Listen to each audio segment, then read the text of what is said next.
অপরূপ TV online. Mohammad Firoz Alam, আমি rail শ্রমিক দলের সেক্রেটারি মহানগর শাখা।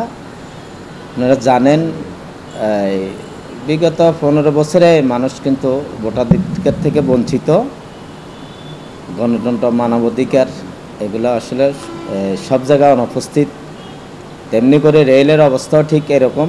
আপনি যেটা বলতে চাইছিলেন যে আমাদের যে সিসিএসের যে আগামী 15 তারিখে ভোট শুরু হতে যাচ্ছে, এটা আলহামদুলিল্লাহ 5 তারিখ সৃষ্টি না হলে আমরা আসলে এই সুযোগটা পাইতাম না। কারণ বিগত সময়ে বিগত রেজিমেন্টের বা ফ্যাসিস্টের যারা ছিল রেলে, তাদের যে দৌরাত্ম্য ছিল, আমি একজন ক্যান্ডিডেট ছিলাম কল্যাণ ট্রাস্টের। আমি ভোট করব কারণ আমরা একজন ট্রেড ইউনিয়ন কর্মী। আমরা আমাদের যে একটা সংগঠন, এটা এমআর মঞ্জুর নেতৃত্বে আমাদের একটা সুসংগঠিত রেল সংগঠন। আমরা আমাদের জায়গা থেকে আমরা কিছু কাজ করার চেষ্টা করছি। আমাদের তো দরকার ছিল যে আসলে আমাদের জনপ্রিয়তা কতটুকু যাচাই করার জন্য আমরা নির্বাচন করাটা খুব জরুরি ছিল। কিন্তু ভাগ্যের নির্মম পরিহাস, আমি নিজে একজন ক্যান্ডিডেট ছিলাম। আমাকে তখন ফেসিবাদের দ্বারা দোষর ছিল, আমাকে ফেসার করে আমাকে নির্বাচন থেকে বঞ্চিত, নির্বাচন করতে দেয় নাই, আমাকে বসাই দিচ্ছে। তেমনি করে আমাদের সিআরবি 1 নম্বরে এখন যিনি কাউসার সাহেব, যিনি নির্বাচন করতেছে, ওর তো কিডন্যাপ করে নিয়ে গেছে এবং আন্ডারটেকিং দিয়ে তারে বাধ্য করছে যে সে আর যা নির্বাচন না করে তারে ওই একটা শর্তে তাকে ছেড়ে দেওয়া হয়েছে।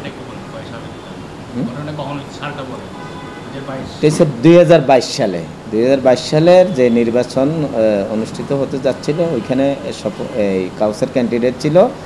ওইখানে ধরেন ফ্যাসিস্টের যারা ছিল, মূলত আসলে এটা একটা অরাজনৈতিক সংগঠন, কিন্তু আসলে অরাজনৈতিক সংগঠন ছিল না ওদের কারণে। ওরা কিন্তু সব জায়গায় ওদের রাজনৈতিক কর্মকাণ্ড বা তাদের প্রভাব বিস্তার ছিল, যার ফলশ্রুতিতে আমাদের ক্যান্ডিডেটগুলো তেমন খুব একটা ছিল না। 2-1 ছিল, ওদেরকে কেউ কিডন্যাপ করে, কেউকে ফেসার কি করে বসাই দিছে, নির্বাচন থেকে বঞ্চিত বা দূরে রাখছে। ওরা একচেটিয়া ওদের কর্মকাণ্ডগুলো ওরা চালিয়ে গেছে। আপনি দেখেন আসলে রেল শ্রমিক দল যে একটা সুসংগঠিত একটা রেল শ্রমিক দল, এই যে নির্বাচন হতে যাচ্ছে, আমাদের মাত্র এই অঞ্চলে মাত্র 3 জন ক্যান্ডিডেট। কিন্তু খেয়াল করলে দেখবেন যে এখানে আমরা এই যারা ফ্যাসিস্টের দোষর ছিল তারাও কিন্তু নির্বাচন করতেছে, কিন্তু আমরা ওরা যে কায়দা নির্বাচন করছে আমরা কিন্তু সেই কায়দা যাই নেই।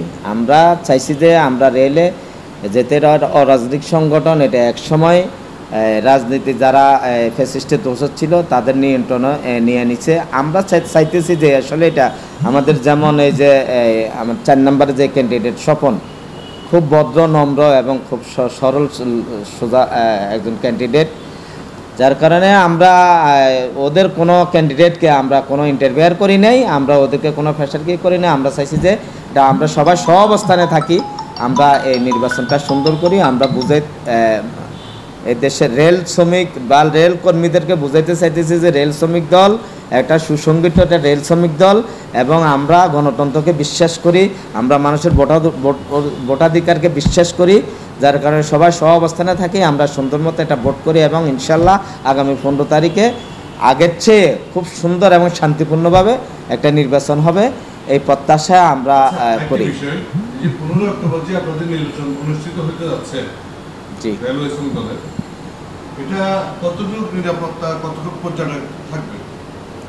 না, আমাদের নির্বাচন কমিটির বা সিসিএসের যে পরিচালনা কমিটি আছে, ওনারা খুব এটা নিজেদের শক্ত হাতে,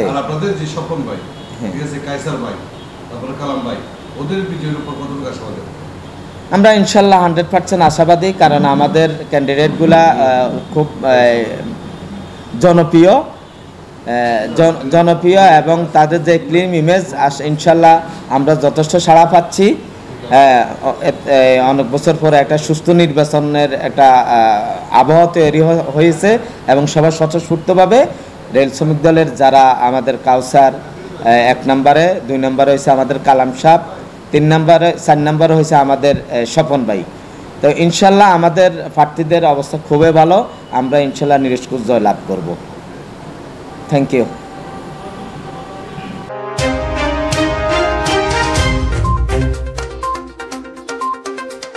অপরূপ টিভি